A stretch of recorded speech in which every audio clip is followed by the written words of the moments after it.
The House will come to order. Members, please register.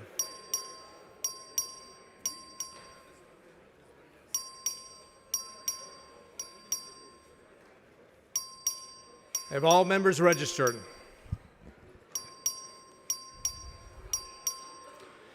Have all members registered?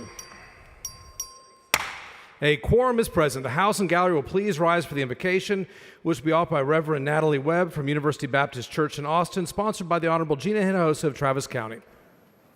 Will you join me in prayer? Gracious God, our Creator, Sustainer, Guide, we lift up our hearts to you, asking that you send your Spirit into this place. Fill this chamber with your love and peace, and break open the hearts and minds of these lawmakers so that they may see your face in the faces of the most vulnerable Texans they represent. Give them courage to do what is good and just and merciful in your sight, regardless of the political cost. We give you thanks for the faithful service of all those in this room. And where their service is unfaithful, we beg for your forgiveness. They know not what they do. God, forgive them for placing party over people. Forgive them for lining their pockets and campaigns with bribes from billionaires. Forgive them for caring more about re-election than about the people they are elected to serve. Lead them to repentance, to turn toward you, the God who through Jesus Christ reminds us, blessed are you who are poor, for yours is the kingdom of God. Blessed are you who are hungry now, for you will be filled. Blessed are you who weep now, for you will laugh. Blessed are you when people hate you and when they exclude you and revile you and defame you. But woe to you who are rich, for you have received your consolation. God, save these leaders from the temptations of evil and give them the moral courage to stand with the poor, the hungry, and the grieving. We pray especially for the most vulnerable people in our state, our children. Guide these lawmakers to protect all our Texas children, regardless of religion, race, socioeconomic status, gender identity, disability, citizenship, by funding and supporting our neighborhood public schools with the abundant resources at their disposal. Help them to see in each child's face their own children's faces, their own grandchildren's faces. Help them to make the education they want for their loved ones a reality for every single child in our great state, without exception. For those who harbor fear and reticence that comes from those with even greater power, we ask for your courage and protection. For those who are actively working against our most vulnerable children, we ask for repentance. And if they will not have courage, if they will not repent, we pray that you bring any wicked and deceitful ways to ruin. May any plans that cause the suffering of your people come to ruin, and may all those who stand for all your children be blessed abundantly. Amen. The chair recognizes the Honorable Trent Ashby of Angelina County to lead us in the pledges of allegiance to the United States and Texas flags. Thank you, Mr. Speaker. Members, distinguished guests in the gallery, good morning. Would you please join me in the pledges to our flags? I pledge allegiance to the flag of the United States of America and to the republic for which it stands, one nation, under God, indivisible, with liberty and justice for all. Honor the Texas flag. I pledge allegiance to thee, Texas, one state, under God, one and indivisible. The chair will now hear excuses for absent members. Please excuse Mr. Van Dever for today and the remainder of the week because of a death in the family on motion of Mr. Metcalf. Please excuse Mr. Smithy because of important business in the district on motion of Mr. Darby. Is there any objection? Chair is none so ordered.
The chair is pleased to recognize Dr. Madhuspa Panda from Odessa as the Doctor of the Day. Members, join me in welcoming our Doctor of the Day.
Mr. Speaker, Ms. Doorkeeper, Mr. Speaker, I have a messenger from the Senate at the door of the House. admit the messenger. Thank you, Mr. Speaker. I'm directed. He's not going to let you speak lately. I think it's rude, honestly. Mr. Guerin moves to defer the reading and referral of bills until the end of today's business. Is there objection? Chair is none, and it's so ordered.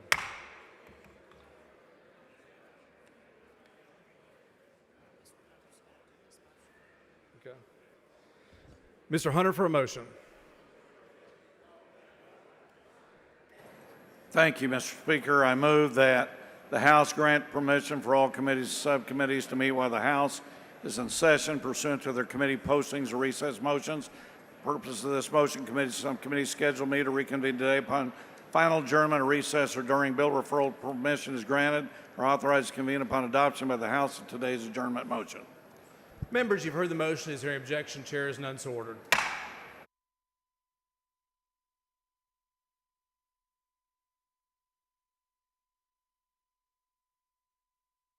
Go. Members, please take your conversations outside the rails. The following calendar rule for floor consideration, the clerk will read the rule. Rule for floor consideration, SB 1, Section 1, Authority and Effect. This rule for floor consideration of SB 1 is proposed by the Committee on Calendars pursuant to Rule 3, Section 3.2. The rule is effective if it is approved by the House in accordance with Rule 6, Section 16F. Section 2, Put and Take Requirement.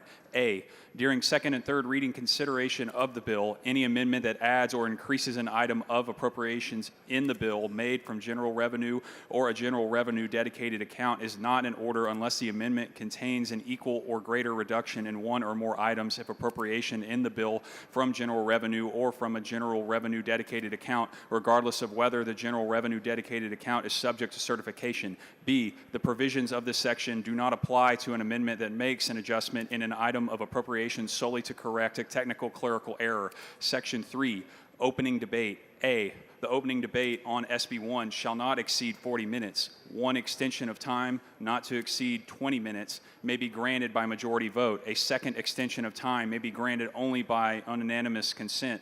B, the first 20 minutes of the opening debate period shall be reserved for an explanation of the bill without interruption by the bill's sponsor and in succession by the chair of each committee, subcommittee of the Appropriations Committee.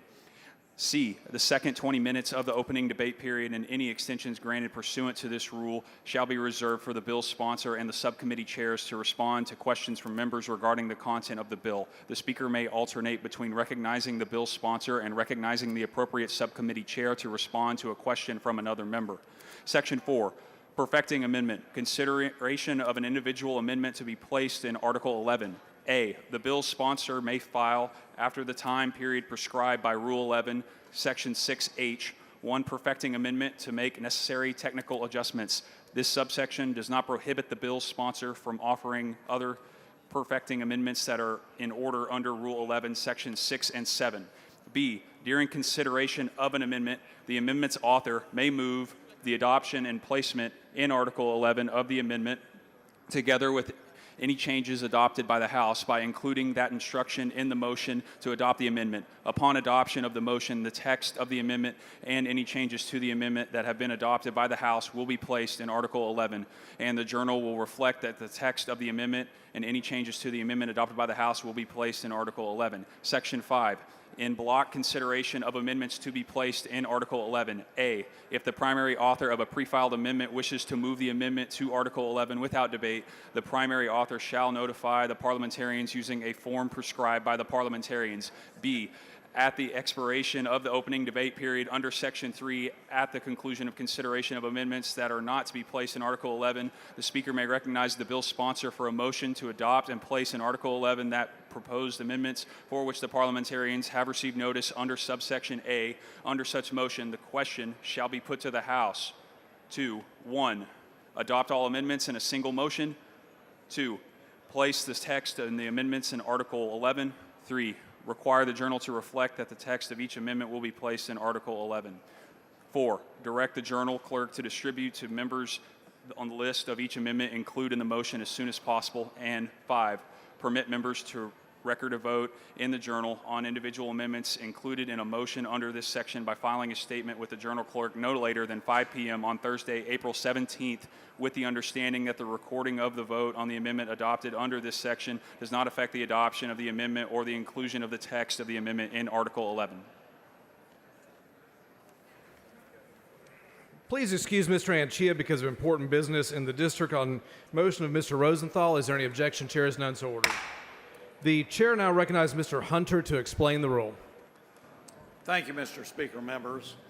So if I could have your attention so you know what is being proposed.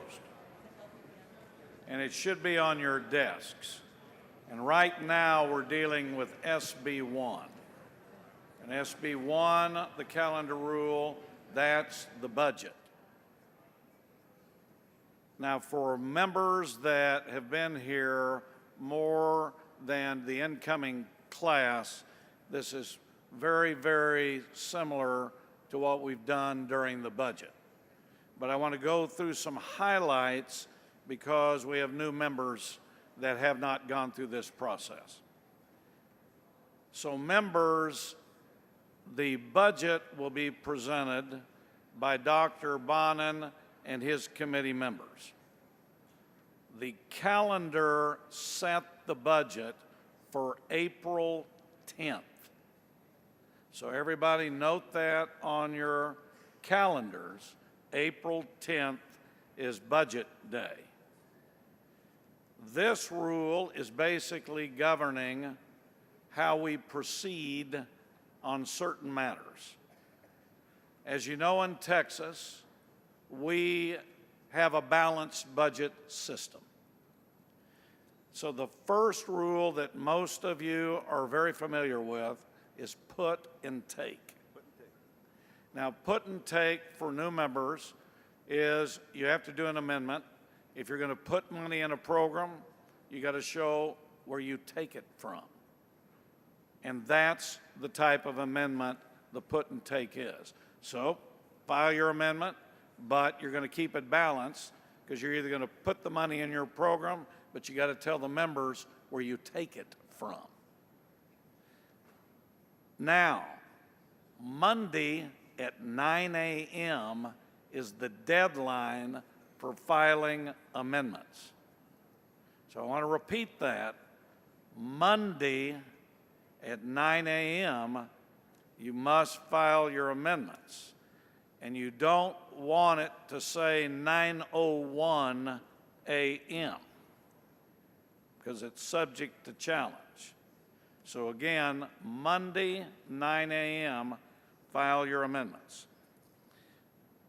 We also have the regular procedure that is nothing different, where the Chair of Appropriations can do what's called a perfecting amendment. As many of you know, you do corrections, administrative. If after we do a lot of the budget, we do a lot. If there's a technical issue that you can fix the name of an agency, a misspelling, grammar, that's the administrative clerical. The other issue is what we call Article 11. Now, Article 11 is only in the budget. That's SB 1. It's unique to SB 1. I use this term. The Appropriations Committee probably doesn't use this term, but Article 11 is called the wish list. And that is where you will have amendments go that you're hoping will be considered by whichever committee makes the decision. As you've known in the past, many file Article 11 amendments, but may not want to talk on the amendment. So the calendar rule makes the provision where the chair can do what we call a voluntary sweep of those amendments into Article 11. As you remember, in the past, you have to come up, you have to be called, you have to read it, and then you have to tell us whether you want to speak on it or not. This just allows you to move those amendments in. And new members, as well as current members, there is an objection process built in where you have, I believe it's till 5 o'clock on April 15th to file any of your amendments, objections. So it provides that mechanism. However, if you want to come up here and argue for your Article 11 amendment, you may do so. This just allows you to move so the process can be much easier as we go through. And the bottom line is, this is nothing different other than we've incorporated from the past the calendar rules. Now, when I talk about the next calendar rule, there's a little different designation. Put and take, perfecting, Article 11, and Monday at 9 a.m. Please take your conversations outside the rail. Mr. Speaker, will the gentleman yield for questions? Does the gentleman yield? Yes. Thank you, Gentleman sir. yields. I have three questions. One is, someone just came up and asked, is this different than last year on the time frame to offer amendments, or is it the same as last year? You mean to the filing of the amendments? Correct. Yes. Representative Tinderholt, this time is in the House General Rules. Okay. So it's been placed in the rules we already voted. So I've had a few people come up and ask the question about put and take. I understand put and take. If you want to put money somewhere, you have to take it somewhere. The question is, if you just want to take money, you don't have to put it anywhere. It'll just go back into general revenue. Is that correct? Or Yeah, this calendar rule says you got to show where you put it, and you got to show where you take it. You don't get to show where you put it, not take it. well, take what it, I'm not saying put is, it. if you take money, if you don't want that money to go somewhere and you just take it, we don't have to go put it somewhere. Is that correct? Yes. That is correct. Okay. Correct. And then the last one is going to sound a little silly, but took me several years to figure this out. Is Article 11 essentially a circular trash can if someone offers you to move it there or someone puts it there? They don't normally pass. Is that correct? On the budget. Well, let's just say, I think it's called the hope section. Okay. But Well- are you guaranteed? The answer is no. I just want to make sure that people know if someone offers you to move it to Article 11 and you really want it to pass, probably don't move it there. But I thank was you. going to say Article 11 is no guarantee. Okay. Thank you, sir. Speaker, Mr. Raymond, for what purpose? a question of the chairman, if he would yield for a question. Does the gentleman yield? Yes. The gentleman yields. So, Chairman, I just want to be clear. We're going to have the appropriations bill on the floor on April the 10th. Is that right? Representative Raymond, April 10th is going to be the budget, and we will Mr. be. Speaker, I can't hear. Could you bring some order? Members, please take your conversations outside the rail. This is important, members. So when are we going? I'm sorry, you were to saying, help Chairman? you out, Thursday, April 10th, is going to be SB1 Budget Day, Appropriations Day, and we will do the budgets Here in the House. here on the House floor. Thank you, Chairman. Move passage. The question occurs in the adoption of the rule. This is a record vote. The clerk will ring the bell. Representative Brown. Representative Leach voting aye. Representative Isaac voting aye. Representative Hunter voting aye. Have all members voted? Have all members voted? There being 133 ayes and 14 nays, the rule is adopted. The following calendar rule for consideration, the clerk will read the rule. Rule for the floor consideration, HB 500. Section 1, authority in effect. This rule for floor consideration of HB 500 is proposed by the Committee on Calendars pursuant to Rule 3, Section 3.2. The rule is effective if it is approved by the House in accordance with Rule 6, Section 16F. Section 2, pre-filing requirement. All original amendments that will be offered during second reading consideration of the bill must be filed with the Chief Clerk by 9 a.m. on Monday, April 7th. Section 3, put and take requirements. A, during second and third reading consideration of the bill, any amendment that adds or increases an item of appropriation in the bill made from general revenue or a general revenue dedicated account is not in order unless the amendment contains an equal or greater reduction in one or more times of appropriation in the bill from general revenue or from a general revenue dedicated account, regardless of whether the general revenue dedicated account is subject to certification. B, the provisions of this section do not apply to an amendment that makes an adjustment in an item of appropriation solely to correct a technical clerical error. Section 4, perfecting amendment, consideration of an individual amendment to be placed in Article 9A.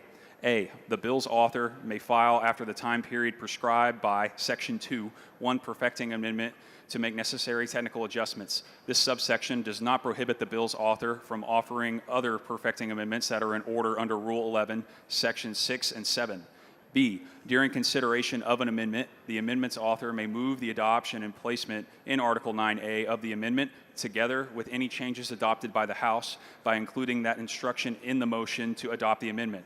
Article 9A shall be inserted into the bill upon adoption of an in-block list of amendments under Section 5. An amendment placed in Article 9A does not constitute an item of appropriation or a permissible detail, restriction, or limitation of an item of appropriation, but reflects the intent of the legislature that the subject matter of the amendment be given consideration at such time as resources are available or implementation is feasible. Upon adoption of the motion, the text of the amendment and any changes to the amendment that have been adopted by the House will be placed in Article 9A, and the Journal will reflect that the text of the amendment and any changes to the amendment adopted by the House will be placed in Article 9A. Section 5, in block consideration of amendments to be placed in Article 9A. A, if the primary author of a pre-filed amendment wishes to move the amendment to Article 9A without debate, the primary author shall notify the parliamentarians using a form prescribed by the parliamentarians. B, at the expiration of the bill author's time for opening debate under Rule 5, Sections 27 and 28, and at the conclusion of consideration of amendments that are not to be placed in Article 9A, the Speaker may recognize the bill's author for a motion to adopt and place in Article 9A the proposed amendments for which the parliamentarians have received notice under subsection A. Under such motion, the question shall be put to the House to 1. Adopt all amendments in a single motion. 2. Place the text of the amendments in Article 9A. 3. Require the Journal to reflect that the text of each amendment will be placed in Article 9A. 4. Direct the Journal Clerk to distribute to the members the list of each amendment included in the motion as soon as possible. And 5. Permit members to record a vote in the Journal on individual amendments included in a motion under this section by filing a statement with the Journal Clerk no later than 5 p.m. on Thursday, April 17th, with the understanding that the recording of a vote on an amendment adopted under this section does not affect the adoption of the amendment or the inclusion of the text of the amendment in Article 9A. The chair recognizes Mr. Hunter to explain the rule. Thank you, Mr. Speaker. Members, this bill will also be voted on April 10th. This is your supplemental. It is essentially the exact same calendar rule, but because there's not an Article 11, we have created the Article 9A. You will still have to file all amendments by Monday at 9 a.m. Move passage. The question occurs in the adoption of the rule. This is a record vote. The clerk will ring the bell. Servers at Leach voting aye, Hunter voting aye, Vogt voting aye. Have all members voted? Have all members voted? Representative Jones voting aye. Leo Wilson voting aye. Have all members voted?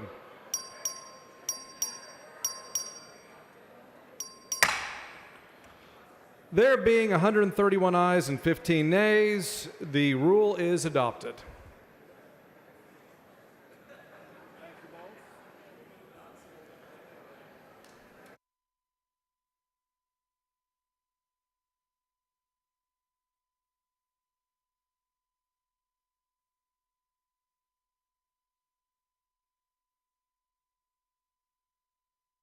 The following announcement, the clerk will read the announcement. The Committee on Higher Education will meet today upon adjournment, recess, or bill referral if permission is granted in room 3W9 and a formal meeting to consider pending referred and committee business.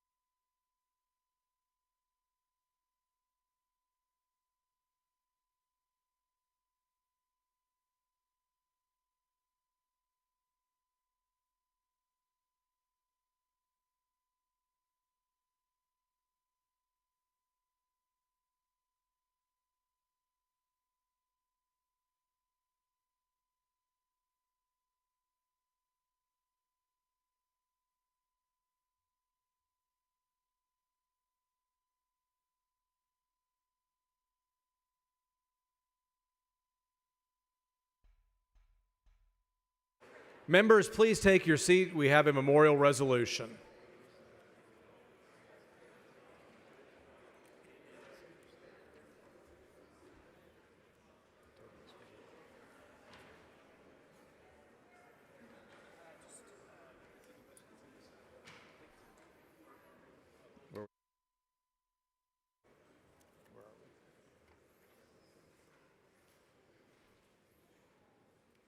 The chair recognizes Mr. Morales of Mavic for memorial recognition. Thank you, Mr. Speaker. Today we recognize the city of Del Rio, but before we do, we want to take the time to recognize an honorable man from the city of Del Rio, from Valverde County, who contributed his adult livelihood to the betterment of that community. We have the family here, and if you may, indulge me in these brief comments. Today we honor the life and legacy of former Del Rio Fire Chief Joe Harrington. He began volunteering for the fire department in Del Rio in 1974, 1 year before I was born. And following four decades of dedication and passion for service, he worked through the ranks all the way to become the fire chief and left a lasting impression on the community he served. In all his endeavors, Chief Harrington enjoyed the love and support of his family, including his wife of 25 years, Ms. Martha Rodriguez. If you're here, please stand up. In the gallery, we also have Chief Harrington's family, including Ms. Rodriguez, Aaron Rodriguez, her son, Mary Lou Alves, and Hugo Trevino. If you can please rise. Members, I ask that you join me in this moment of silence so that we can recognize the life of Fire Chief Joe Harrington and his family. Members, please rise for a moment of silence.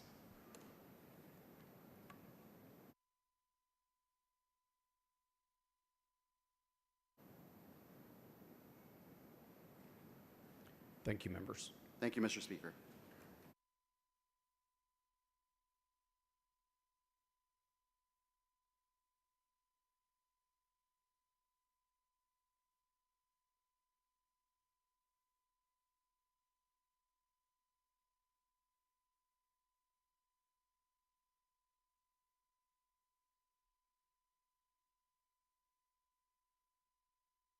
Chair recognizes Mr. Morales of Maverick for a motion.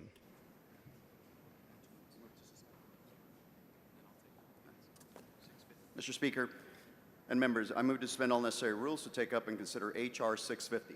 Members, you've heard the motion. Is there any objection? Chair hears none, so ordered. Following resolution, clerk will read the resolution. H.R. number 650 by Morales of Maverick, recognizing April 2nd, 2025 as Valverde County Del Rio Day at the state capitol. The chair recognizes Mr. Morales of Maverick to explain the resolution. Thank you, Mr. Speaker. Under the new rules and guidelines that we have to keep our comments brief, and for that, it is my honor to welcome the Valverde County and the city of Del Rio to their Texas capital. If you can all stand up, please. On the dais, we have Mayor Pro Tem Joe DeRose, Commissioner Juan Carlos Vasquez, Valverde Regional Medical District Director Seferino Gomez, and School Board President Raymond Mesa. Folks in the gallery, please again stand up, and members, give them a round of applause for in welcoming them to the Texas Capitol.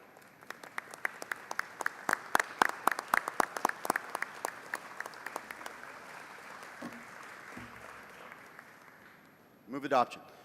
Question occurs on the adoption of the resolution. Is there any objection? Chair hears none. The resolution is adopted.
Chair recognizes Representative Shaheen for a motion. Thank you, Mr. Speaker. Members, I move to suspend all necessary rules to take up and consider H.R. 659. Members, you've heard the motion. Is there any objection? Chair hears none. The rules are suspended. Following resolution, clerk will read the resolution. H.R. number 659 by Shaheen, recognizing April 2nd, 2025 as Strength in Unity, Elevating Texas Together Day at the state capitol, and extending appreciation to the members of the BAPS spiritual organization. Chair recognizes Mr. Shaheen to explain the resolution. Thank you, Mr. Speaker. Members, today I have the honor of recognizing April 2nd, 2025 as Strength in Unity, Elevating Texas Together Day. Today we acknowledge the profound impact that BAPS has made on our communities here in Texas. This international organization has long been a beacon of hope, service, and cultural enrichment, embodying the very values that we cherish as Texans: faith, family, and service. As we recognize April 2nd as Texas Together Day, we extend our heartfelt appreciation to the members of BAPS. On the dais and in the gallery, we have several BAPS members from across the state of Texas. Thank you all for being here today, and welcome to your state capitol. Chair recognizes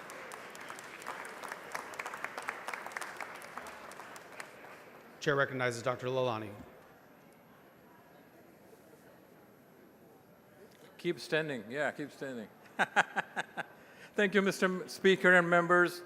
It is my honor to join Representative Shaheen today in joint authoring H.R. 659, recognizing the members of the BAPS on the occasion of Strength in Unity, Elevating Texas Together Day, here at our state capitol. Today we celebrate the organization that stands for a true pillar of service, unity, and cultural enrichment. Their commitment to humanitarian efforts, education, and interfaith dialogue enriches lives and promotes unity across our diverse communities. Members, as we welcome the BAPS community in the gallery today and on the dais, I'm reminded with a powerful quote that I've heard many times chanted in the temple from His Holiness Pramukh Swami Maharaj. In the joy of others lies our own. In the joys of others lies our own. That simple truth reflects the heart of BAPS mission and serves as a guiding principle for all of us in public service. Please join me in welcoming and expressing our deep appreciation and extending our sincere best wishes for continued success. Thank you, members and Mr. Speaker. Mr. Speaker, I move adoption.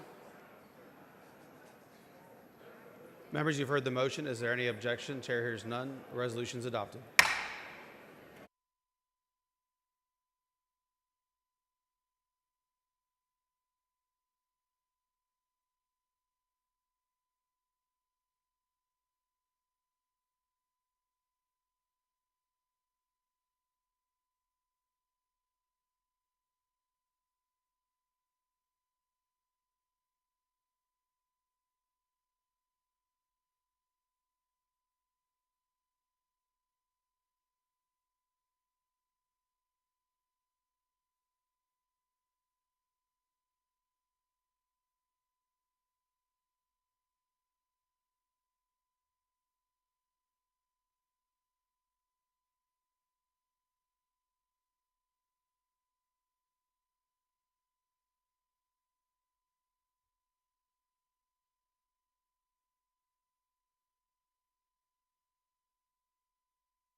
The chair recognizes Mr. Ashby for a recognition. Thank you, Mr. Speaker. Members, I rise today to recognize the Texas Forestry Association for their Advocacy Day at the Capitol and their seedling giveaway to promote public awareness of working forest and the importance of the forest and wood products economy here in our great state. Founded in 1914, the Texas Forestry Association has worked tirelessly to ensure that abundant forests remain a dependable resource for the citizens of Texas. The forest sector in Texas covers over 12 million acres, directly employs over 70,000 people, and has a total impact of over $42 billion. I encourage everyone, members, staff, guests here at the Capitol today, to stop by the Legislative Conference Center today to pick up a free tree seedling to take home and plant. I am also honored to welcome a number of members from the Texas Forestry Association that are up in the gallery. They're on the east side. They're standing now, as well as the Texas Forestry Association's current president, David Alders. Now, ladies and gentlemen, take a look at the president, David Alders, behind me.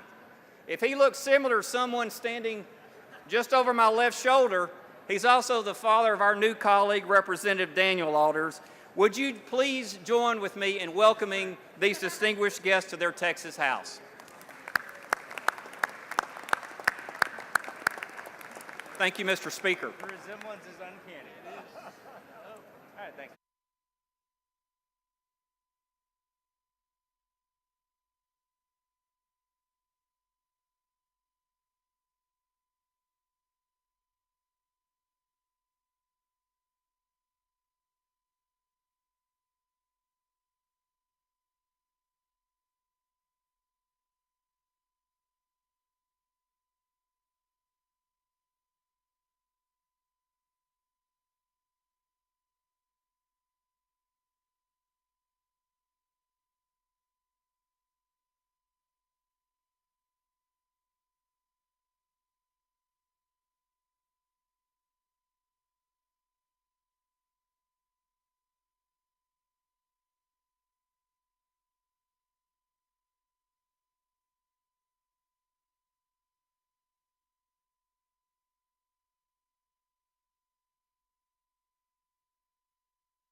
The chair recognizes Mr. Martinez for a recognition.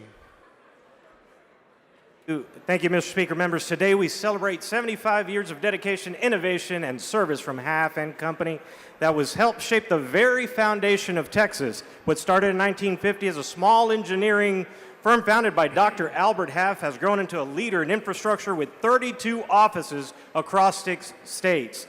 Their work has touched every corner of our state, from designing the Mill Creek Tunnel in Dallas, the largest stormwater tunnel in the country, to helping craft Texas' first ever state floodplain. Half has not only built roads and tunnels, but has also built trust with the community they serve. Today we are joined up here in the gallery with Jessica Baker, Todd Jackson, Steve Miller, and Mr. Miles Bullion, my cousin, as they mark the incredible milestone. And let's take a moment to honor and applaud the hard-working individuals behind Half and Associates and celebrate their 75 years of dedication, resilience, and diligence. Thank you.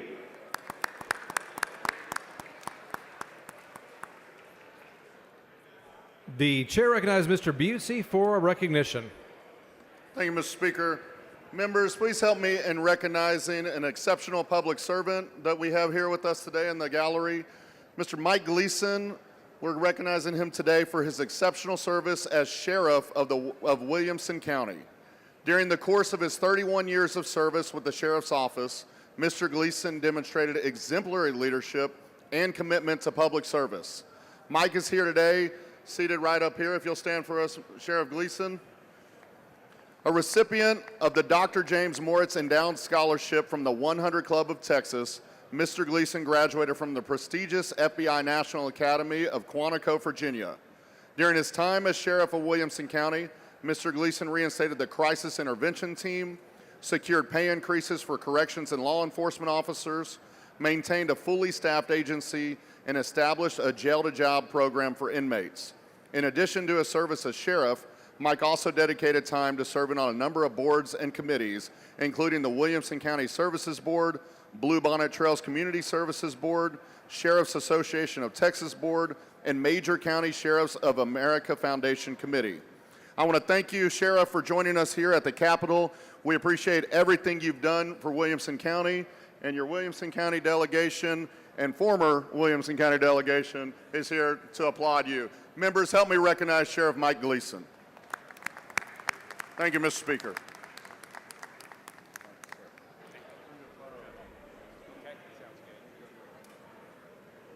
The chair recognizes Mr. Metcalf for a recognition. Thank you, Mr. Speaker. Members, today I want to take a moment and honor the Montgomery Independent School District as it celebrates 100 years anniversary, a century dedicated to educational excellence and community service. I'm honored to welcome the members of the Montgomery ISD Board of Trustees in the House Gallery today. If you all could stand up, we have President Matt Fuller, Vice President Lori Turner, Secretary Eddie Wynn, Trustees Sean Dennison, Paul Cameron, Lizzie Ivy, and Nate Robb with us. Also, Justin Marino is here as well. Very good friend. I want to thank them for all of their work that you do for our community and our students.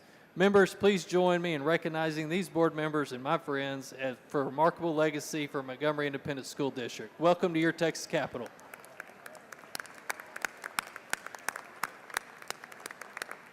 Thank you, Mr. Speaker. Members.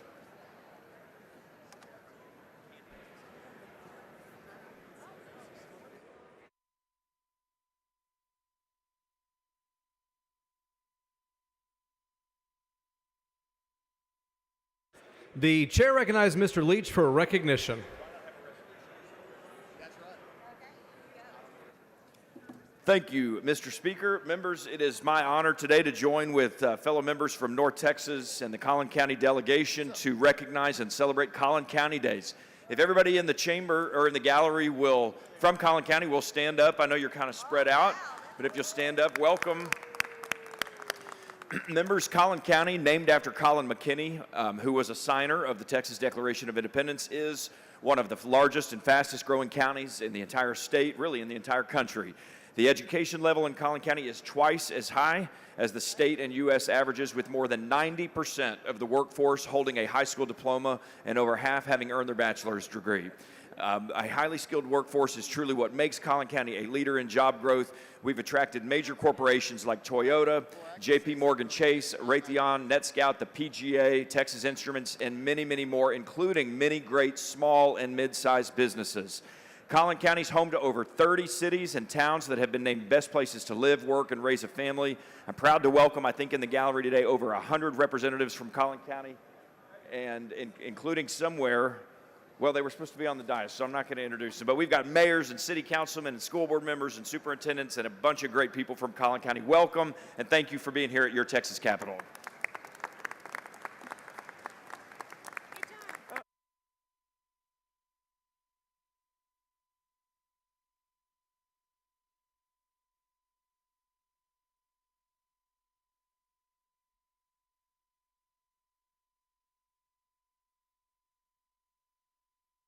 The chair lays out the following previously adopted resolution. The clerk will read the caption. H.R. number 33 by Lalani, recognizing April 2nd, 2025 as World Autism Awareness Day. Members, please take your conversations outside the rails. The chair recognizes Dr. Lalani. Thank you, Mr. Speaker and members. Today, I have the distinct honor of recognizing April 2nd, 2025 as the World Autism Awareness Day here in Texas. This important day promotes better understanding of autism spectrum disorder. Autism spectrum disorder includes a wide range of conditions characterized by social, communication, and behavioral changes. Globally, about 1 in 100 children is diagnosed with ASD. Here in the United States, the prevalence is not notably high, with approximately 1 in 36 children are identified with autism.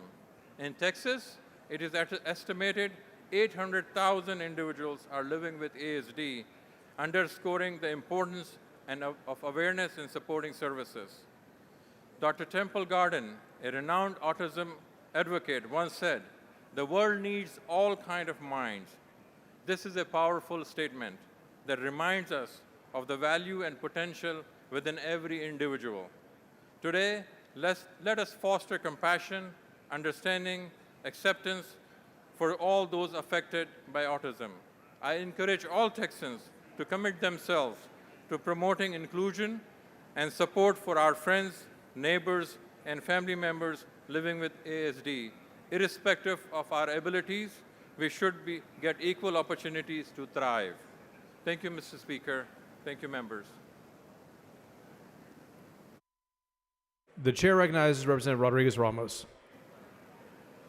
Thank you, Mr. Speaker, and thank you, Representative, for bringing awareness to today's blessed day. I have the blessing of having a child with autism, and I want to thank all the educators and all the parents out there uncovering their worlds, discovering their worlds, and being part of their worlds. It's a true blessing to have a child with autism in your life and a colleague with autism in your life, and I just want to say I'm grateful to all of the professionals and all the parents who work within this community. We are only better when we can enter their worlds and celebrate and appreciate the blessings that they really are. So thank you so much.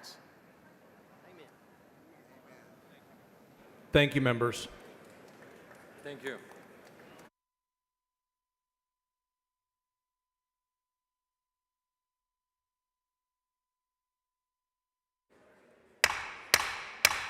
We are about to go on the third reading calendar. These bills require a record vote, so you might want to stay near your desks.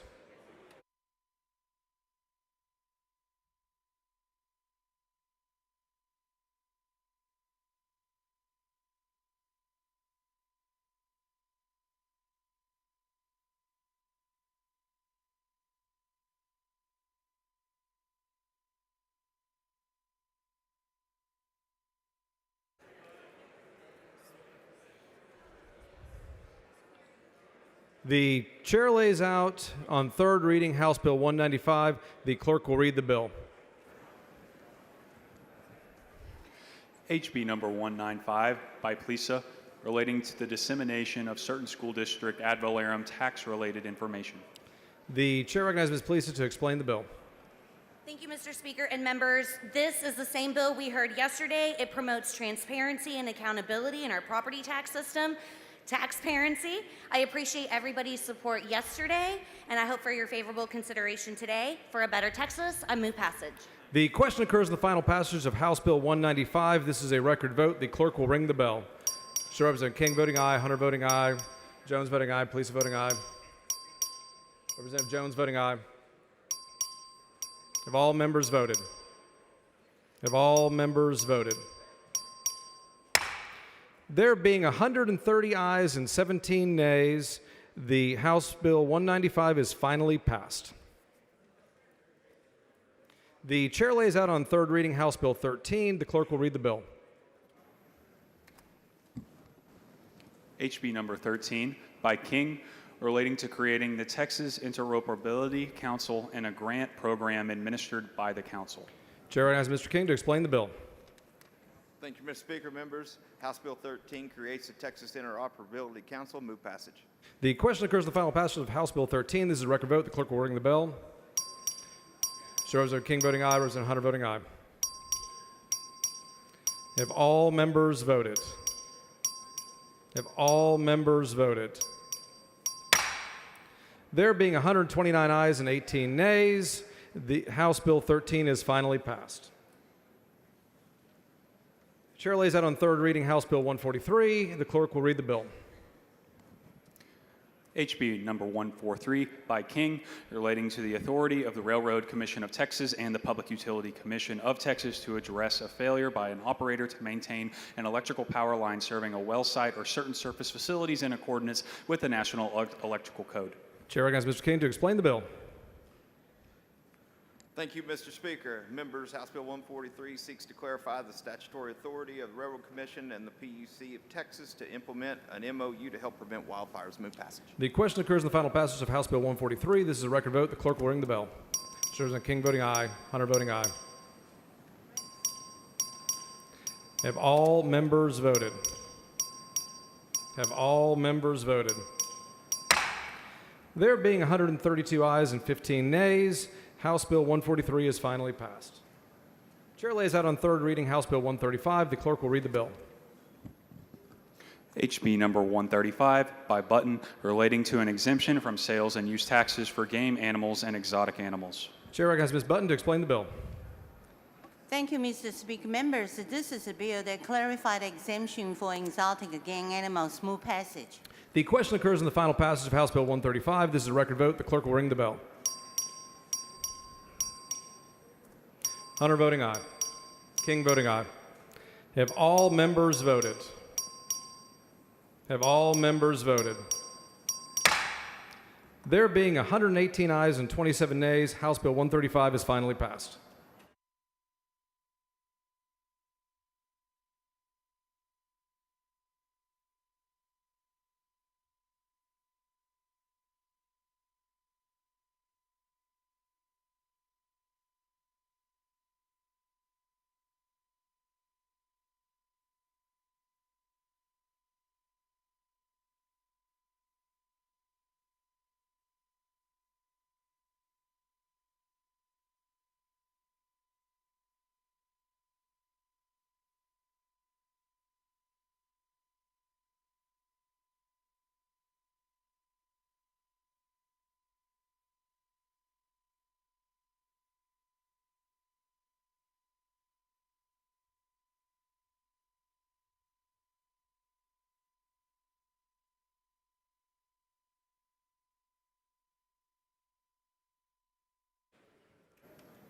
The chair lays out on second reading HJR 1. The clerk will read the resolution.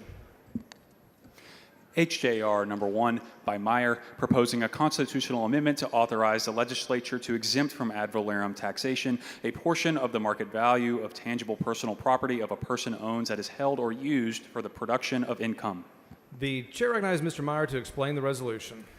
Thank you, Mr. Speaker. Members, House Joint Resolution 1 proposes a constitutional amendment allowing the legislature to increase the business personal property tax exemption from currently the $2,500 to $250,000. This $250,000 exemption would be the second largest exemption of its kind in the country and would provide substantial savings to businesses across the state, especially many small businesses within each of our districts. This HJR would be placed on the November 4th, 2025 ballot to allow for voters to decide for themselves whether to enact this change. Thank you, Mr. Speaker and members.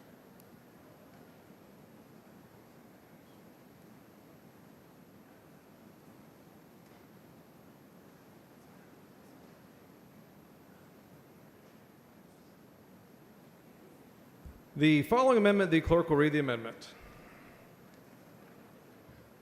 Amendment by Verdell. The chair recognizes Mr. Verdell to explain the amendment. Thank you, Mr. Speaker, members. I appreciate what Mr. Meyer has filed here. I also feel that it needs to be higher. Business owners already pay sales tax on many things to include tooling, microwaves, vehicles, furniture, computers, equipment, etc. Many of you are business owners and understand what I'm talking about here. To be taxed annually on items that sales tax has already been paid for is immoral and unfair, and I would like to ask that members vote yes to my amendment. Mr. Little, for what purpose? Question for the author, if the author yields for questions. Does the gentleman yield for questions? I yield. Gentleman yields. Representative Verdell, do you know how much in tax our state has overcollected from its citizens and businesses such that we have a surplus in this state? I do know we have a surplus. I don't know the number. Would it sound correct if I shared with you that it was around $24 billion? That does sound correct. I note that the fiscal note on this House Joint Resolution is $566 million. Seems like we have a lot of room left to solve this problem. Do we not, Representative Verdell? I would agree with that, Representative Little. You may have heard Chairman Hunter state earlier that we have a balanced budget in this state. If we have a $24 billion surplus, it doesn't sound like we have a balanced budget in our state, does it? It does not. Do you own a business, Representative Verdell? I have, and my family does. When you owned a business, did you pay franchise taxes? Yes. Real property tax? Yes. Business personal property tax? Yep. Federal income tax? Yes, sir. Sales tax? Yep. We can afford this amendment as a state, can't we, Mr. Verdell?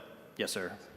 Appreciate your questions. Why don't we go ahead and move this amendment through, put more money back into the pockets of the people that are guaranteeing the Texas miracle? This is a good amendment, and I recommend that we all vote for it and support it. Thank you.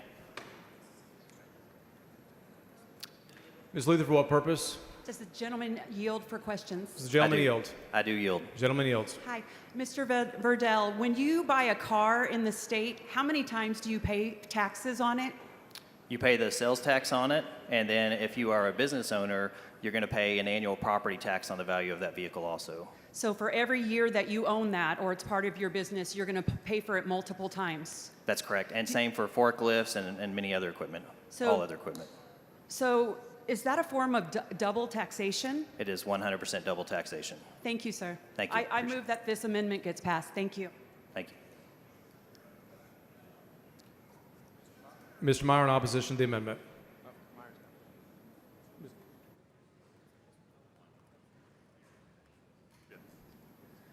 All right, thank you, Mr. Speaker, members. I'm going to move to table this amendment. We are currently aligned with the Senate in the amount of business tax relief we are able to provide pursuant to our budgets. The Senate, if you'll take a look at their base budget, has about $500 million. This exemption costs about $560 million. And so what we're trying to do is have a comprehensive package of tax relief for Texans. And so this is the limit that we have gotten to with the Senate. We're aligned with the Senate. And quite frankly, if something like this were to pass, and don't get me wrong, in the future, I'd love to see this get increased, then we would naturally have to take from HB 8, from the other property tax relief, it would shift from our individual residents, the property tax relief we want to provide them. So for those reasons, I move to table.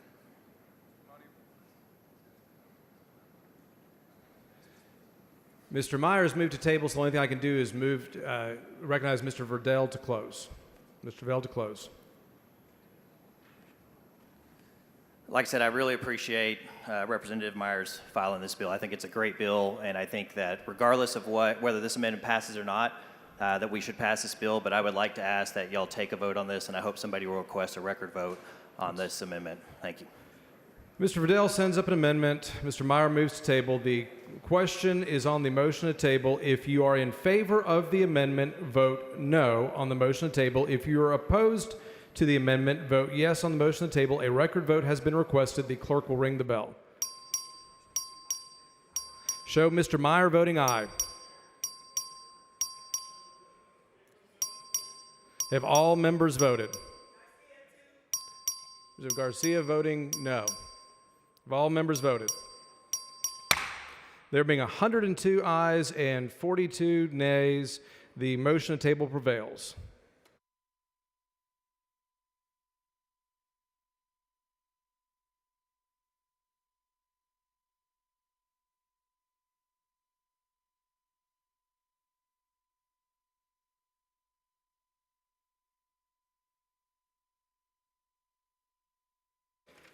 The following amendment, the clerk will read the amendment. Yeah. Amendment by Verdell. The chair recognizes Mr. Verdell to explain the amendment. Thank you, Mr. Speaker. Just as mentioned in the previous amendment, this does the same thing except reduces it to, or increases from $250,000 to $500,000 for business owners.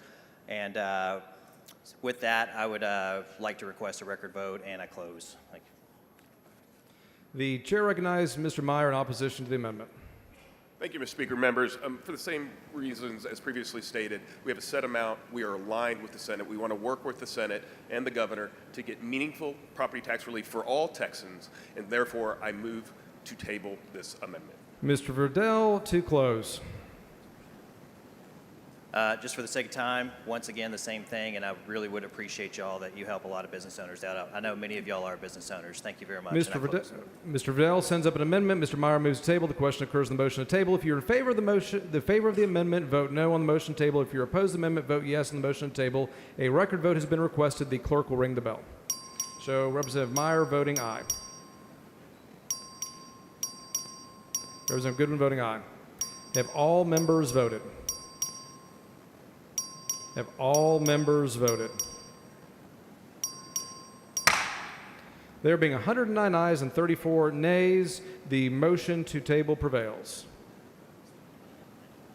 Mr. Little, for what purpose?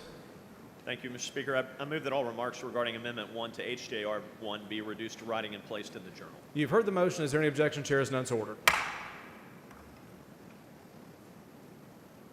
Does any member wish to speak on, for, or against the resolution? Hearing none, Chair recognizes Mr. Meyer to close on the resolution. Thank you, Mr. Speaker. Members. Oh, Representative Bernal, for what purpose? Does the gentleman yield for questions? Does the gentleman yield? I yield. The gentleman yields. Thank you, Chairman. I want to make sure that everyone understands what this bill does. So, in order to qualify, for example, for the franchise tax, a business has to gross over $1 million, right? Correct. But personal property tax is taxes that you pay on items that you use in your business to make money, correct? That is correct. And the only thing that we can do, and up to this point have done, to touch small businesses would be this. That's correct. And so the franchise tax doesn't touch the mom and pops that most of the people in our districts work for. Is that correct? That is correct. But this would. Absolutely. And we haven't touched this in quite some time. Is that correct? That is correct. We're moving it from $2,500 to $250,000. And so people understand, let's say that you, tell me if this is correct. If you own a coffee shop and you spend $5,000 on an espresso machine, you've paid for it in full. Normally, you would still have to pay taxes on that machine. Is that correct? That's correct. And the county could drive by your business, never look inside, not know that you spent $5,000, but assume you spent $15,000. Is that correct? That is correct. And then you would be taxed on that $15,000. Is that correct? Absolutely right. And so the only relief, the only thing that we can do that touches the mom and pops that we can do in this building is this tax. Is that correct? That's correct. Excellent bill. Thank you. Thank you, Chair. Thank you, Representative. Move passage.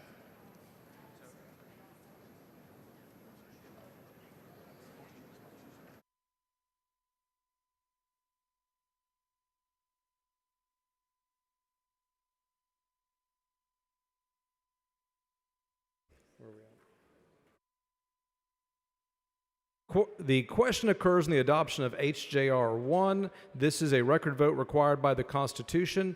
The clerk will ring the bell. Show Representative Meyer voting aye. Representative Harris Davila voting aye. Have all members voted? Have all members voted? There being 132 ayes and 13 nays, HJR 1 is adopted.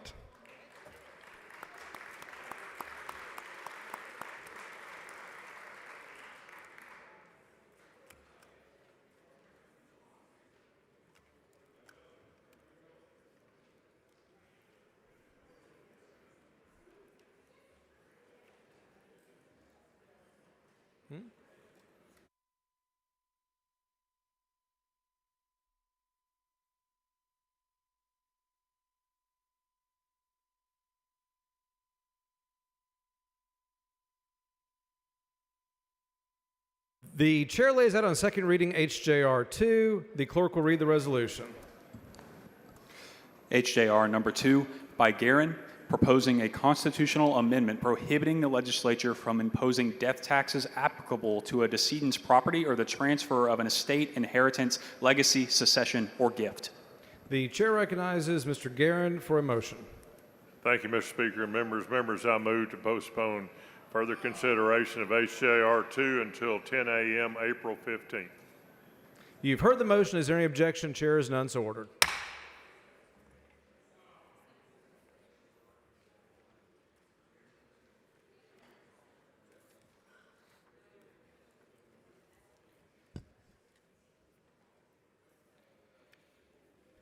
The chair lays out on second reading HB 9. The clerk will read the bill.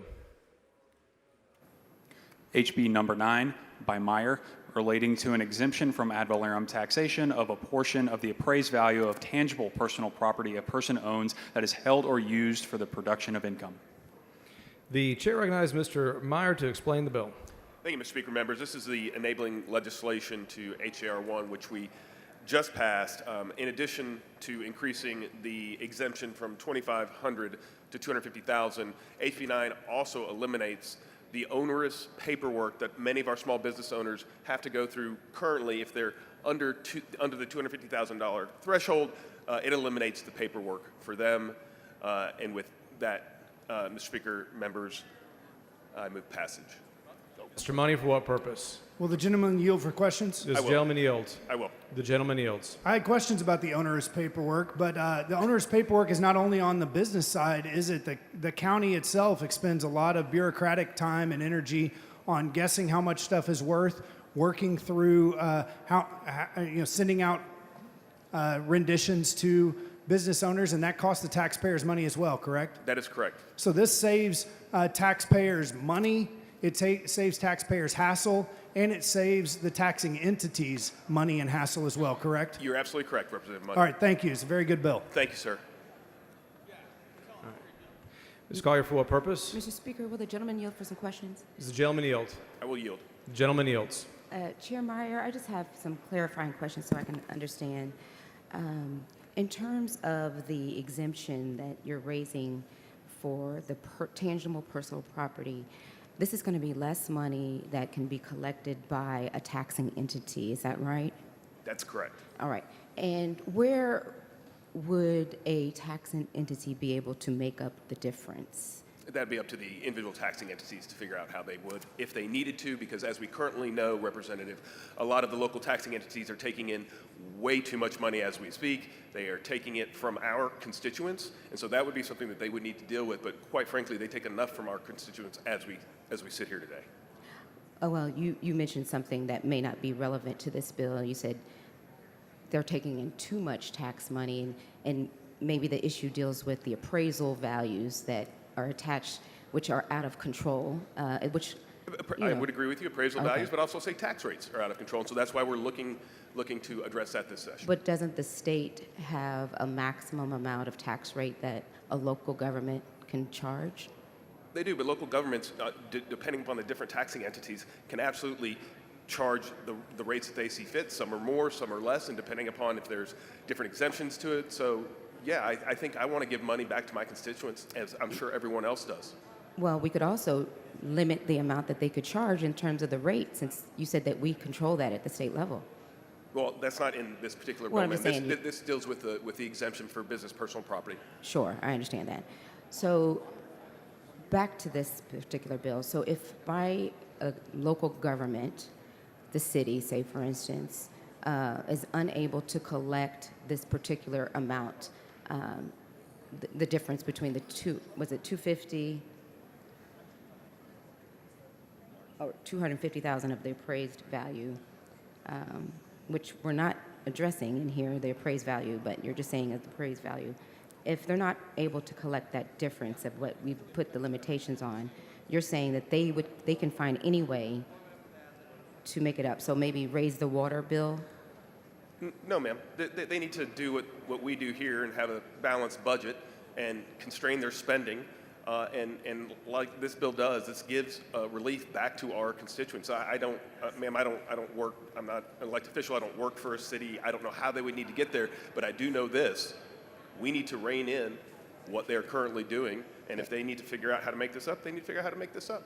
Well, we could also rein it in by limiting the rate that they could charge, but that's not what this bill does. That is not what this bill does.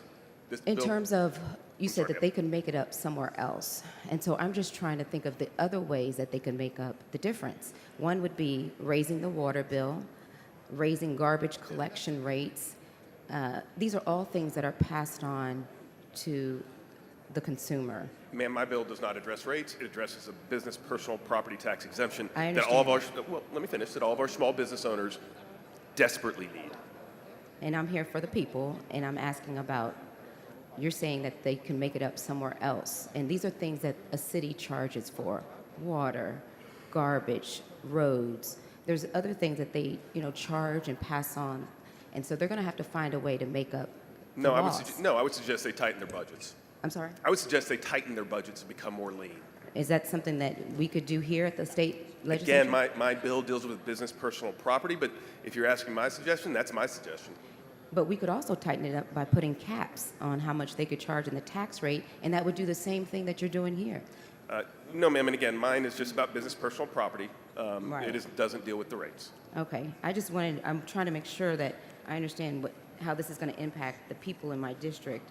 And right now, by raising the exemption for business personal property taxes from $2,500 to $250,000 for starting with this tax year, 2025, is that right? It'll be on the ballot in November, yes, ma'am. And if it passes, it'll be retroactive. Right, so again, we're having our voters on HJR 1, not on HB 9, but on HJR 1, our voters are going to decide whether they think this is a good idea, and that's why we're leaving it up to the people of Texas, as we should. Did you know that in Fort Worth, the city's taxable business property tax accounts, approximately 82%, are below a taxable value threshold of $250,000? Did you know that? I'm not advised. Okay. Well, that's what I've been told. So this is going to have a huge loss to the city of Fort Worth, and it's going to be a big burden onto our taxpayers. But thank you for Representative. answering my questions. Mr. Dutton, for what purpose? Would the gentleman yield? Does the gentleman yield for questions? I will certainly yield. Gentleman yields. Chairman Meyer, I guess the only question I had is, do you know what the total value of the exemptions from sales tax is right now? I do not. I'm not advised.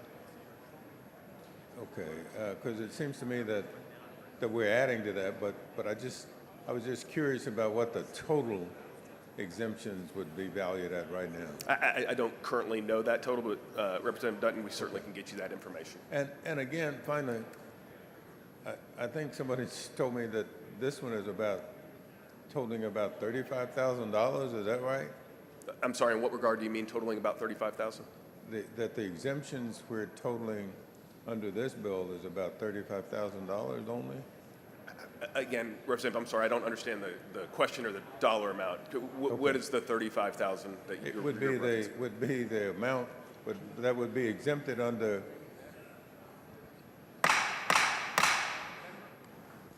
Members, please take your conversations outside the rail.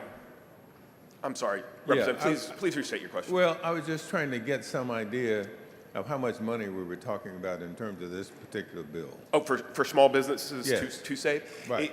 Depending upon the amount, it's anywhere from $5,000 to $10,000, which is definitely meaningful for many small businesses. Yeah. Okay. Thank you, Mr. Thank you, sir.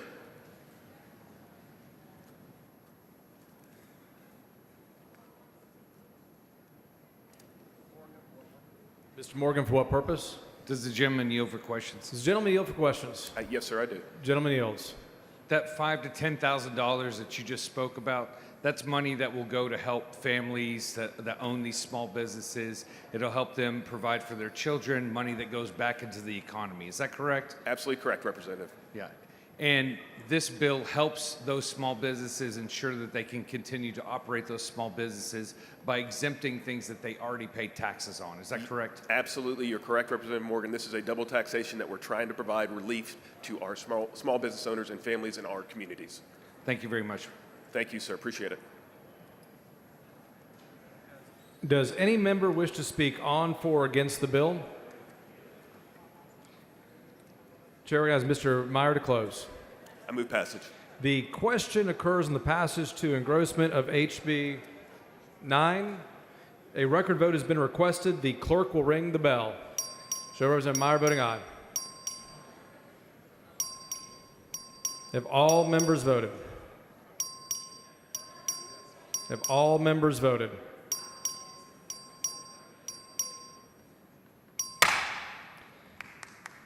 There being 132 ayes and 12 nays, HB 9 is passed to engrossment. The chair lays out on second reading HB 22. The clerk will read the bill. HB number 22 by Noble, relating to the exemption from ad valorem taxation of intangible personal property. The chair recognizes Ms. Noble to explain the bill. Thank you, Mr. Speaker. Members, today we begin the historic process of eliminating an unnecessary and unneeded tax. Texas has long been recognized for our pro-business policies, low taxes, and economic competitiveness. House Bill 22 will further reinforce our well-earned reputation as one of the most business-friendly states in the nation by eliminating an outdated and unnecessary tax on intangible personal property. Our legislature has already ensured that most intangible personal property, which are things you cannot physically hold in your hand or touch, are exempt from taxation, but a handful of intangible assets, such as stock values of insurance companies and savings and loan associations, remain taxable under current law. This tax creates unnecessary uncertainty for business and harms Texas's competitive tax rating. Y'all, we don't want Texas to be hurt in any way when it comes to our competitive ranking. We are currently one of only 8 states that impose any form of intangible personal property tax. Even a limited intangible personal property tax can hurt businesses that own stock, trademarks, or other intellectual property and discourages in-state investment. This is a very real problem for some of our Texas businesses.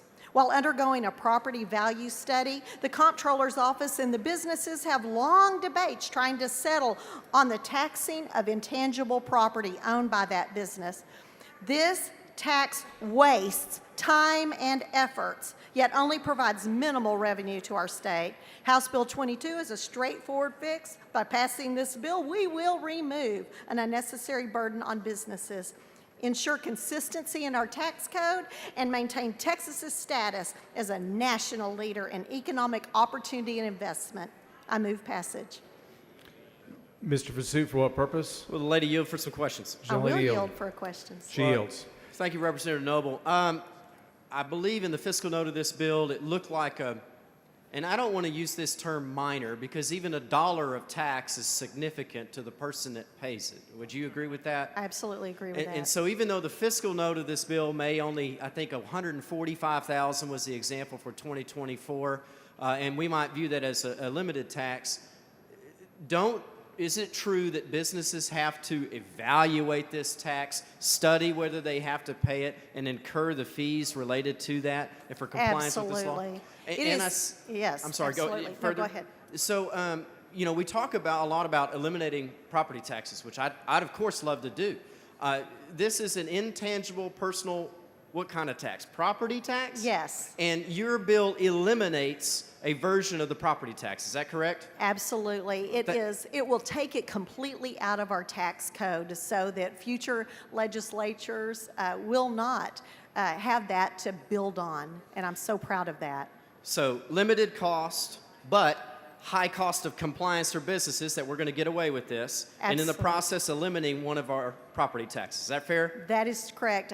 Businesses currently go through a lot of gymnastics to figure out if they owe and what they owe on this tax, and I'm so proud that we are going to eliminate it.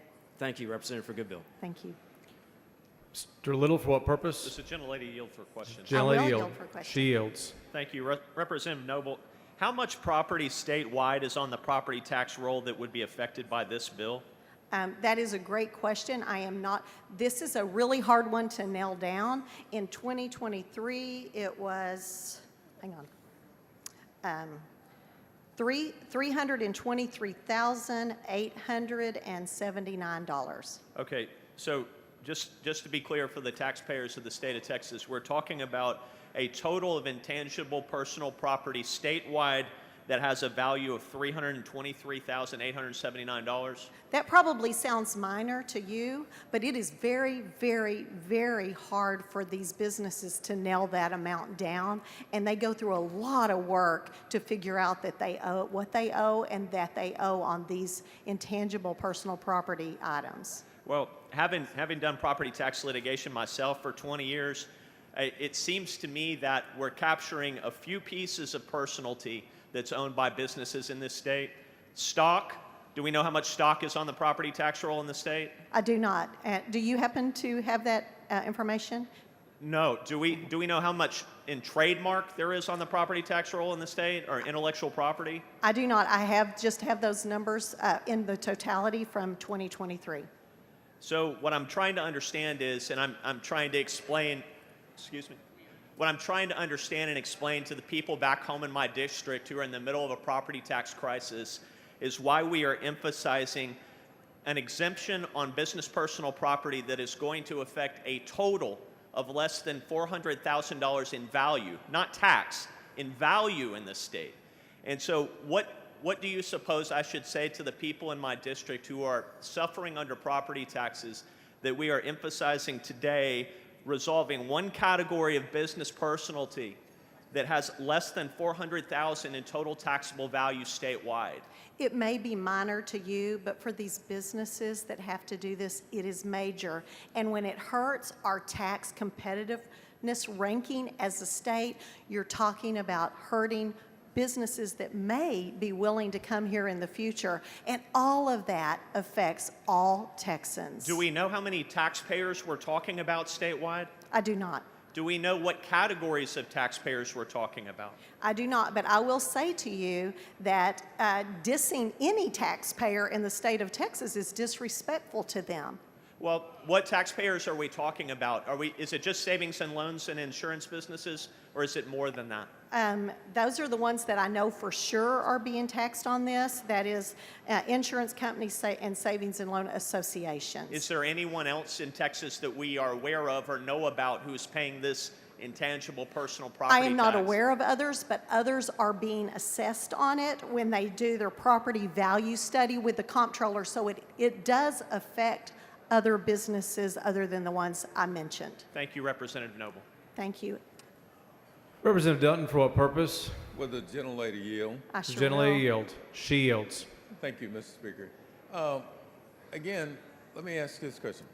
Do you know what the value of the total exemptions from property taxes in Texas happens to be? Are you talking about this bill, this intangible personal property taxes? Or are you talking about all property taxes? I think all property taxes. I am not aware. I am not informed of that. Okay, but this would create another exemption for... It actually is not an exemption. This is an elimination of this from our property tax code. Okay, and which is currently now in the tax code. It is in the tax code. But your bill would simply take it out of the tax code. Yes, because it is something that causes our businesses a great deal of trouble and time, and it's unnecessary and it's unproductive for us as a state. Okay, thank you, Ms. Thank you. Mr. Speaker, I move passage. The chair recognizes Mr. Vasut to speak in favor of the bill. Thank you, Mr. Speaker. Members, every dollar of tax in this state is taken at the point of a gun. That is how taxation works. And when we have an opportunity in this body to eliminate any form of taxation, we should take it. I believe in the elimination of property tax. Now, I don't have a bill in front of me to do that, but by God, I've got a bill in front of me to eliminate intangible personal property tax, and we should do it. That is the conservative public policy position. That's the right public policy position for the people of this state. And I urge you to vote yes. All right, does any other member wish to speak for or against or on the bill? If not, the chair recognizes Ms. Noble to close. I just want to remind you that this is only one little piece of our tax puzzle that we're going to handle this session, and I'm very proud to have one piece of that puzzle. I move passage. The question occurs in the passage of House Bill 22. A record vote has been requested. The clerk will ring the bell. Show Representative Noble voting aye. Mr. Meyer voting aye. Have all members voted? Have all members voted? There being 133 ayes and 11 nays, House Bill 22 is passed to engrossment.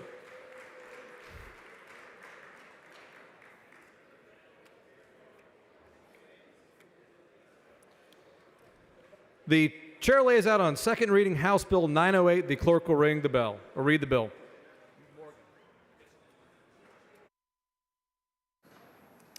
HB number 908 by Spiller, relating to the reporting by law enforcement agencies of missing children to the National Center for Missing and Exploited Children. Recognize Mr. Spiller to explain the bill.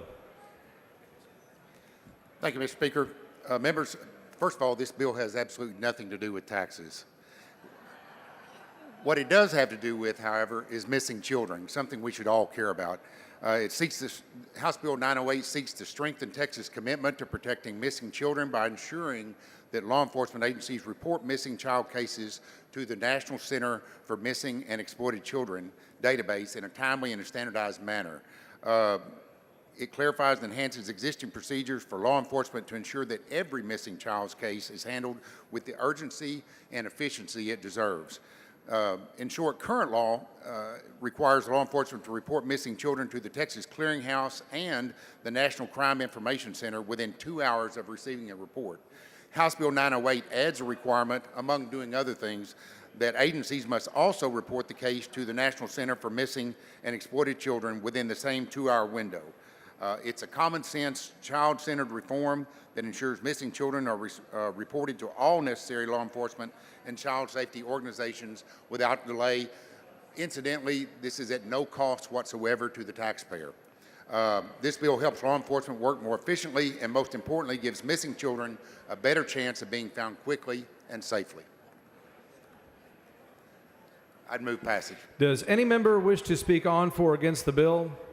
Chair recognizes Mr. Spiller to close.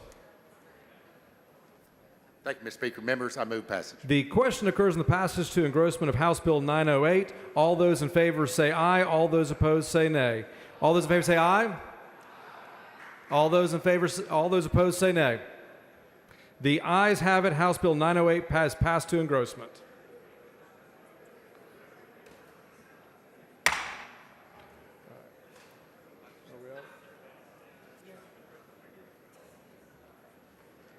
The chair lays out on second reading House Bill 1392. The clerk will read the bill. HB number 1392 by Busey, relating to the postponement of the delinquency date for a payment of ad valorem taxes imposed by a taxing unit if the office of the collector for the taxing unit is closed on the delinquency date. The chair recognizes Mr. Busey to explain the bill. Thank you, Mr. Speaker. Members, House Bill 1392 ensures that Texans aren't penalized for unexpected tax office closures that delay property tax payments, such as those caused by extreme weather events, cyber attacks, or unforeseen incidents. Mr. Speaker, I move passage. Member wish to speak on, for, or against the bill? Hearing none, the chair recognizes Mr. Busey to close on his bill. Thank you, Mr. Speaker. I move passage. The question occurs in the passage to engrossment of House Bill 1392. A record vote has been requested. The clerk will ring the bell. Chairman Busey voting aye. Mr. Meyer voting aye. Have all members voted? Have all members voted? Show Representative Swanson voting aye. Have all members voted? Have all members voted? There being 145 ayes and 2 nays, House Bill 1392 is passed to engrossment.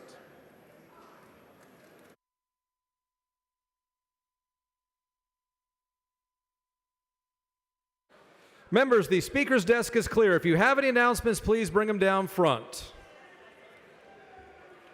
The chair recognizes Mr. Moody for an announcement.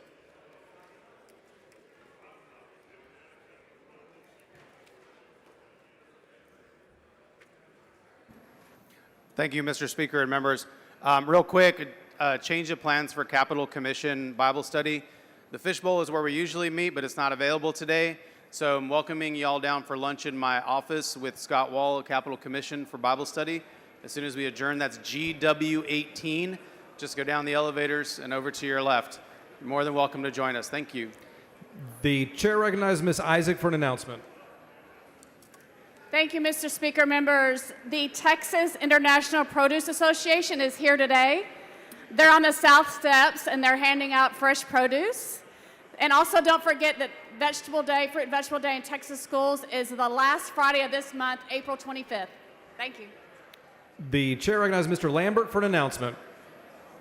Thank you, Mr. Speaker. Members, I want to remind you, everyone, that the TSTC caucus, that's the Texas State Technical College caucus, will have a meeting tomorrow morning at 9 a.m. in room 3N.6. That's Representative Guillen's office, tomorrow morning at 9 a.m. Thank you. Okay, Mr. Lambert moves the House adjourn pending the reading and referral of bills until 10 a.m. Thursday. Is there any objection? The chair is none. The House stands adjourned pending the reading and referral of bills.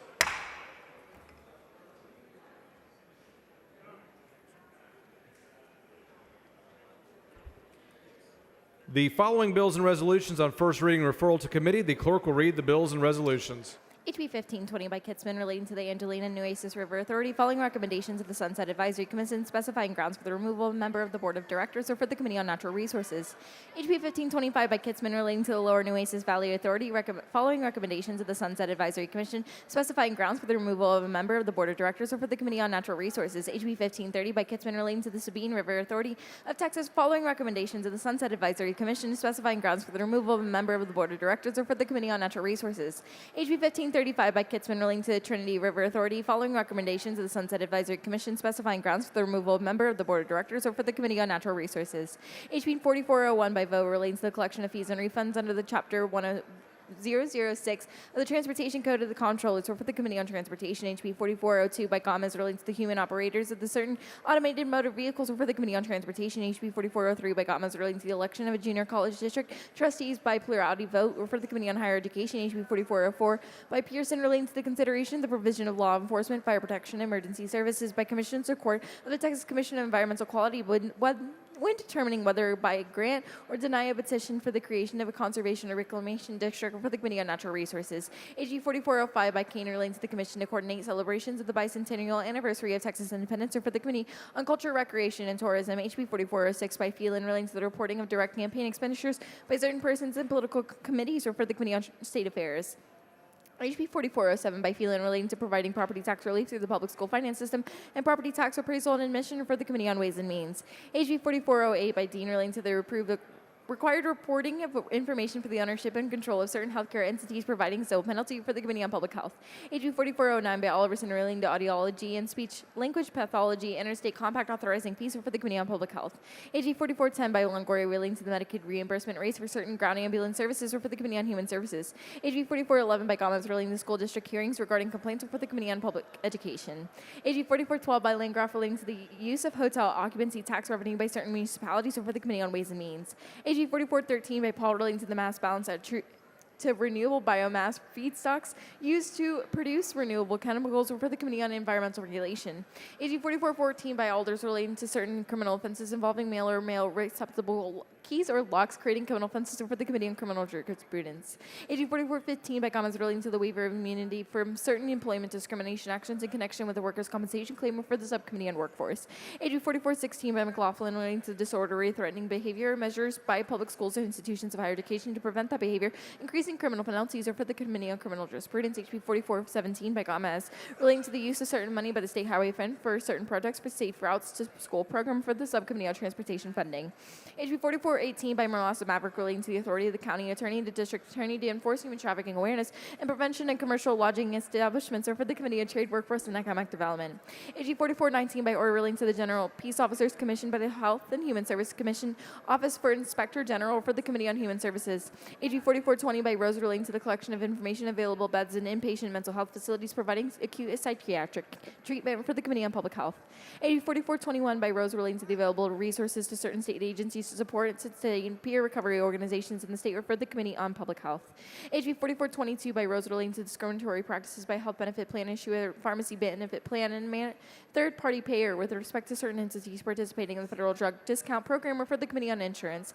HB 4423 by Kane relating to the collection, possession, use, and biometric identifiers and biometric information, referred to the Committee of Delivery of Government Efficiency. HB 4424 by Diallo relating to the promoting reemployment and deterring fraud and abuse in Texas unemployment benefits program, referred to the Committee on Trade, Workforce, and Economic Development. HB 4425 by Kane relating prohibiting public officers and employees from displaying preferred gender pronouns, authorizing civil right of action, for the Committee on State Affairs. HB 4426 by Darby relating to the term of permit issued by the Railroad Commission of Texas for a commercial service disposal facility, for the Committee on Energy Resources. HB 4427 by Darby relating to the recovery of certain expenses by electric utility or water, sewer utility, and a rate proceeding, for the Committee on State Affairs. HB 4428 by A. Davis of Dallas relating to the approval of innovative courses by the State Board of Education, or for the Committee on Public Education.